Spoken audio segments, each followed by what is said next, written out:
திருப்பாவை 30వ பாசுரம்.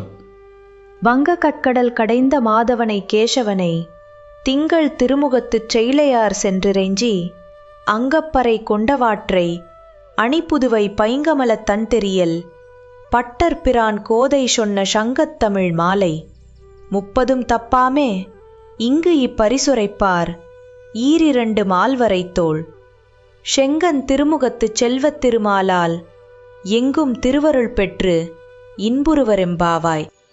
అలంకరించుకున్న చంద్రవదనలు వాళ్ళు కేశవుడికేసి పాటల్ని పాడారు. మహాలక్ష్మి పతి అతడు, మహాసముద్రాన్ని చిలికినవాడతడు. వాళ్ళడిగిన వాద్యాలు వాళ్లకందించాడు.